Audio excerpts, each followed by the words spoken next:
We are back with a thriller starring Golden Globe and Emmy-nominated actor Jared Harris, who you may recall from the hit drama Mad Men or from his turn as a Soviet-era scientist in the HBO miniseries Chernobyl. Well, now Jared is the Secretary of Defense in a House of Dynamite, where a mere 18 minutes is all that exists when deciding the fate of the world after a missile is launched at the United States.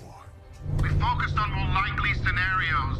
Things we might actually have to deal with. Yeah, well, we're dealing with this. Best I can remember, we follow the steps. We're following procedure. The heart rate already goes up. Jared Harris is here, along with former NBC News president Noah Oppenheim, an Emmy Award winner who wrote and produced the film. Good morning to both of you. Good morning, gentlemen. Good morning. Yeah, Noah, welcome back. Thanks so much. Welcome home. Nice to have you here on this side of things. Yeah. So tell us how you got connected with Kathryn Bigelow for this. So Kathryn Bigelow is one of the great filmmakers of all time. She did Hurt Locker, Zero Dark 30. I got a call saying that she wanted to chat with me about an idea she had for a movie, which is pretty much the greatest phone call you can get if you're a screenwriter. And she introduced this hypothetical. What would happen if a missile was ever launched our way, and could we tell a story about this? So we were just talking about the attention to detail in the film is pretty exquisite. Who did you talk to in? You don't have to name names, but it would seem as if you had some folks inside government that really played along. We spoke to people who had served at the highest levels of the White House, the Pentagon, Strategic Command, throughout the writing process. And then on set, when we were filming, we had people, if we were doing a scene in the White House Situation Room, we had the former director of the White House Situation Room on set telling us how it would really unfold. Wow. How did you want to play Secretary of Defense Baker? What, you know, because I guess there are a number of ways maybe perhaps you could go at it, but it's just so good. Thank you. Yeah. No, it's believable, which is what you want as an actor.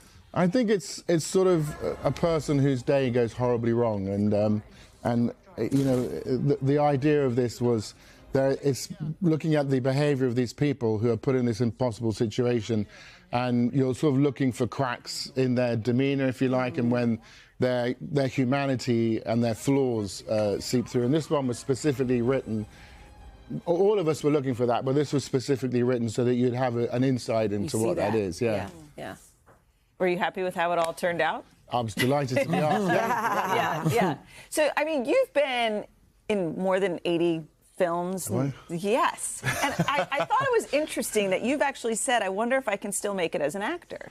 Oh, yeah, I think that every morning, yeah.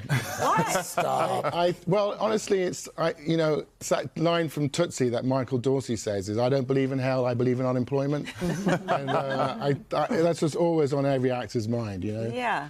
But it keeps you going. You have it gets you up, and you know, it makes you always excited to read the next script. Yeah. I was thrilled when first of all, Kathryn said they said she's interested, and that was a yes. Then when I got the script, it was a page turner. Yes, it's so incredibly well detailed and meticulously researched and everything. Yeah. Tell us about Reawakening. You've got it. Yeah, that's an independent movie that's coming out in November.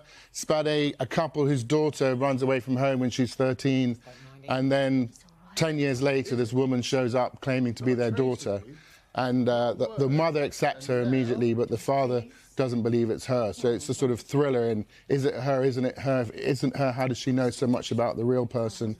Why don't they both agree on who it is? No, folks who watch this film, again, we don't want to give away too much because we want folks to watch the film. Sure. But it does, the ending raises a lot of questions. Yeah. What do you want viewers to walk away from? Well, first of all, I think we want viewers to have had a thrilling, visceral experience, having watched it. And I think we also want to invite a question, right? I mean, we live in a world where these weapons exist. There's more than enough of them to destroy civilization several times over. We don't often think about that. Yeah. But maybe we should pay slightly more attention to it. I'd have kids write an essay on it. That's how strongly I feel. It was that good to me. Oh. The kids who are mature enough to see it, maybe high schoolers or college students. But I think for me, I think it will trigger hopefully an awakening and a conversation. I hope so. Thank you. Thank you. Yes. Thank you so much for Thank being you. here. Thank you. Appreciate No, it. anytime you want to come back. I'm thrilled to be here. No, not in your current capacity. A House of Dynamite is in theaters now and begins streaming on Netflix this Friday. Hey, thanks for watching. And don't forget, you can catch the Today Show every morning on NBC or take Today when you're on the go. Just follow the Today podcast on Apple Podcasts, Spotify, or wherever you listen.